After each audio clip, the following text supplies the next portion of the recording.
사무엘하 6장 12절에서 17절까지의 말씀 저와 여러분 함께 교독하겠습니다. 어떤 사람이 다윗 왕에게 아뢰어 이르되 여호와께서 하나님의 궤로 말미암아 오벳 에돔의 집과 그의 모든 소유에 복을 주셨다 한지라.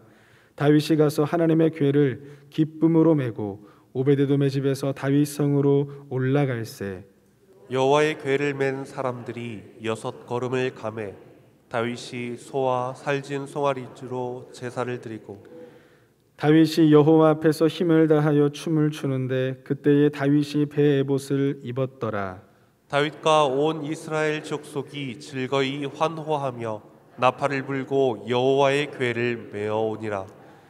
여호와의 궤가 다윗 성으로 들어올 때에 사울의 딸 미갈이 창으로 내다보다가 다윗 왕이 여호와 앞에서 뛰놀며 춤추는 것을 보고 심중에 그를 업신여기니라. 여호와의 궤를 메고 들어가서 다윗이 그것을 위하여 친 장막 가운데 그 준비한 자리에 그것을 두매 다윗이 번제와 화목제를 여호와 앞에 드리니라. 아멘. 후반기 출발 새벽기도의 5째 날입니다. 어제 말씀 잠깐 정리를 합시다. 복수할 기회가 왔을지라도 복수를 하면 기분이 좋을까요? 많은 책을 보면 복수한 사람들은 결코 기분을 좋지 않았다고 얘기하죠. 도리어 씁쓸함 속에서 후유증을 맛보고 더 힘들어했다. 이런 복수를 위해서 내 인생을 이렇게까지 살았나 이런 생각을 한다고 합니다. 자, 여기서 다윗을 잘 봅시다. 그의 원수 사울을 만났는데 어떤 표현을 쓰느냐. 나쁜 놈, 죽일 놈 이런 거친 표현이 아니라 여호와의 기름 부음을 받은 자. 우연과 같은 상황이 벌어졌을 때 어떤 해석을 하는가? 이것은 하나님이 나에게 복수할 기회를 주신 것이다. 아니면 하나님께서 나에게 용서할 수 있는 기회를 주신 것이다. 여러분, 우연으로 일어났다고 해서 그것을 그냥 넘어가면 안 됩니다. 그 우연에는 정말 우연이잖아요. 어떻게 사울이 볼일 보러 들어온 동굴이 그 동굴에 다윗이 그 수백 개가 넘는 동굴이 있는 엔게디 광야에 하필이면 거기에 다윗이 있을 수 있을까요? 하나님은 용서를 원하신다. 결국은 어떻게 해요? 하나님의 주권을 인정하라는 겁니다. 하나님은 원수 갚는 것이 하나님 손에 있다. 특별히 여호와의 기름 부음을 받은 자라면 하나님이 심판하시는 거죠. 로마서 12장 19절 말씀처럼 원수 갚는 것이 하나님에게 있다. 하나님의 주권을 인정하라. 하나님은 사랑하는 우리가 하나님의 자녀들이 손에 피 묻히는 거 원치 아니하셨다라는 겁니다. 후반기에 여러분의 마음속에 있는 원과 한이 있다면 주의 사랑으로 녹아지고 그 아픔과 상처가 치유되는 은혜가 있기를 바랍니다. 자, 오늘 5째 날 우리가 너무나 잘 아는 다윗이 왕이 된 이후의 사건입니다. 하나님의 법궤가 다윗성으로 오는 그때의 이야기죠. 이 내용도 워낙 유명하니까 아비나답의 집에 있던 법궤를 다윗성에 모시려고 하는 상황. 아비나답의 아들인 우사와 아효가 소각 끄는 새 수레를 만들고 거기에 하나님의 법궤를 모시고 다윗성으로 가는데 소가 갑자기 펄쩍펄쩍 뛰니까 법궤가 땅으로 떨어질 것 같으니 우사가 붙잡지요. 하나님의 저주가 임해서 그 자리에서 죽습니다.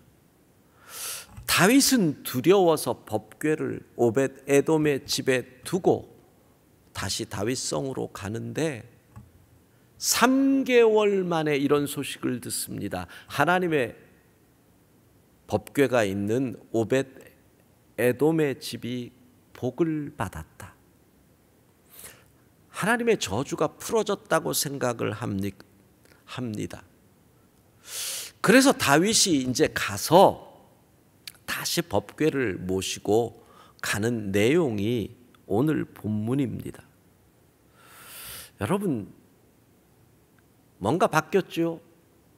올 때는 소가 끄는 수레에 실려 있던 법궤가 오벳 에돔의 집에서 갈 때는 어떻게 합니까?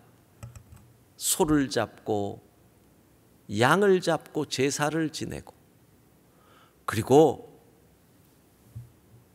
레위인들이 궤를 메고 그렇게 하나님의 법궤를 옮겨가는 겁니다.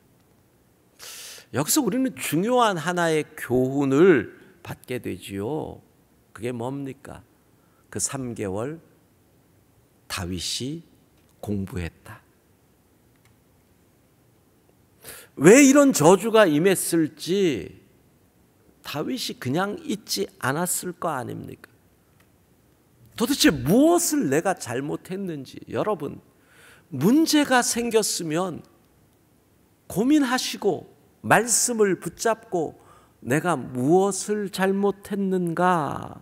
내가 하나님이 말씀대로 하지 않은 것이 무엇인가? 고민을 해야 하는 겁니다. 아하, 법궤는 사람이 메고 오는 것이지 짐승의 수레에 끌고 오는 것이 아니구나. 그걸 배운 거죠. 내가 좋다고 좋은 게 아니에요. 멋있게 한다고 해서 좋은 게 아니에요. 하나님의 말씀대로 해야 정답인 거예요. 자, 그리고 기뻐하며 춤을 춥니다. 왕이 신나서 춤을 춥니다. 사무엘하 6장 14절 말씀 우리 함께 읽어보도록 하겠습니다. 사무엘하 6장 14절입니다. 다윗이 여호와 앞에서 힘을 다하여 춤을 추는데 그때 다윗이 배 에봇을 입었더라. 히브리어 원어 성경에는 다윗이 춤을 춘 모습이 구체적으로 표현되어 있다고 합니다. 다윗이 원을 그리며 빙글빙글 돌아가고 이리저리 뛰어다니고 공중으로 솟구쳐 오르는 장면을 선명하게 그려냅니다. 심지어는 에봇, 배 에봇을 아마 벗고 신이 나서 속옷 바람으로 춤을 췄는지. 자, 그러면 여기서 한번 생각을 해 보십시오. 사람들은 3개월 전에 있었던 비극을 기억합니다. 그러면 사람들은 어떻게 생각했을까요? 왕이 저 정도로 난리 법석을 떨으면, 속옷 차림으로 춤출 정도면 하나님이 저 왕을 그냥 둘 리가 없다. 그 정도 생각하지 않았을까요? 조금만 기다려라. 저 정도면 불벼락이 떨어진다. 어떻게 저렇게 망측하게 할 수 있는가? 그런데 웃사는 죽었고 다윗은 살았습니다. 왜 그랬을까요? 왜 그랬을까요? 다른 이유가 아닙니다. 다윗이 너무 기뻤던 겁니다. 중심을 보시는 하나님은 다윗의 그 기쁨이 너무 아름다웠던 겁니다. 옷이 벗어지면 어떤가요? 겉모습이 좀 망측하면 어떤가요? 기뻤거든요. 기뻤거든요. 성경에 유일하게 다윗이 춤추는 장면입니다. 골리앗을 죽였다고 춤추지 않았습니다. 왕이 되었다고 춤추지 않았습니다. 예루살렘을 차지하고도 아니했습니다. 그가 춤을 춘 이유는 딴 게 아닙니다. 오직 하나입니다. 하나님의 임재를 내가 지금 체험하고 있다. 이게 뭡니까? 예배. 하나님의 임재 앞에 있으니 너무너무 기쁜 겁니다. 사랑하는 성도 여러분, 주일 주의 전에 와서 예배를 드리는 그 시간이 때로는 온라인으로 예배 드릴 수 있지만 그 시간이 진정 하나님의 임재 앞에서 기뻐하는 시간이 될 수 있기를 바랍니다. 하나님의 임재, 지금 하나님이 내 앞에 계신다. 그 하나님의 임재를 내가 느끼고 체험하고 있는데 어찌 춤을 안 출 수 있습니까? 하나님의 임재 앞에서 내 체면이 무슨 의미가 있습니까? 그냥 기쁜 겁니다. 그냥 즐거운 겁니다. 어찌 할 수 없는 희락, 성령의 희락이 그를 지배하니 그는 춤을 추는 겁니다. 간절히 바랍니다. 우리가 예배 드릴 때마다 이 기쁨이 충만하기를 소망합니다. 자, 그런데 본문 16절을 보면 다윗의 아내는 왕이 춤추는 것을 보고 심중에 그를 업신여겼다라고 말합니다. 다윗은 왕이 체면이 뭐냐, 비웃음을 당할지라도 하나님 앞에 서 있는 기쁨을 포기할 생각이 없었습니다. 다윗은 아내가 비웃을지라도 하나님께 힘을 다해 예배하는 것을 포기할 수 없었습니다. 여기서 사울과 다윗의 차이가 극명하게 드러나지요. 사울은요, 자기가 왕이 된 것이 하나님이 주신 것을 잊어버렸거든요. 이게 원래부터 내 것이고 영원히 우리 가문의 것이라고 생각을 했거든요. 다윗은 잊지 않았습니다. 왕자리가 중요한 게 아니에요. 하나님께 예배하는 게 중요한 거예요. 여러분, 하나님 앞에 예배하러 들어올 때 계급장 떼고 들어오세요. 사장인 것이 무슨 의미가 있어요? 별을 단 것이 무슨 의미가 있어요? 하나님 앞에 예배하는 자는 온전한 피조물일 뿐이에요. 사람이 잘 변한다지요. 화장실 들어갈 때와 나올 때 마음이 다르다지요. 출세했다고 조강지쳐 버리면 나쁜 사람이라고 하지요.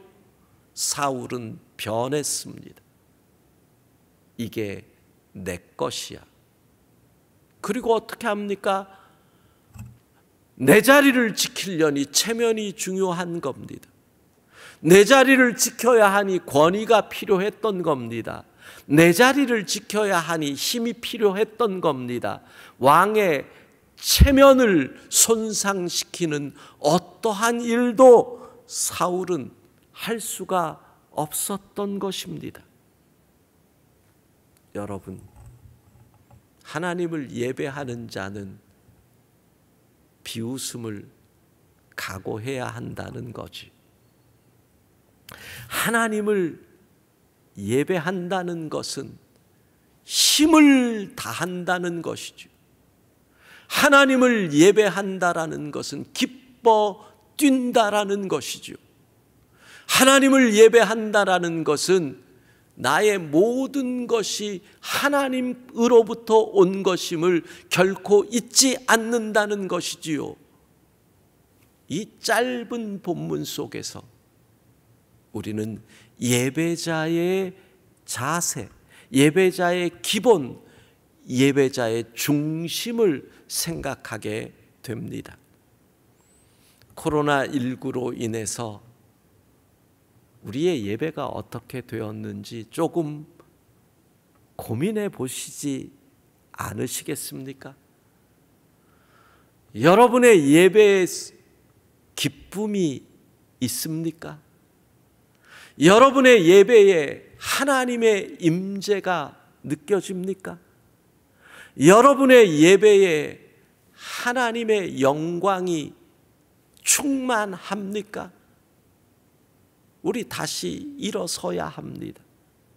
다시 온전한 예배자가 되어야 합니다.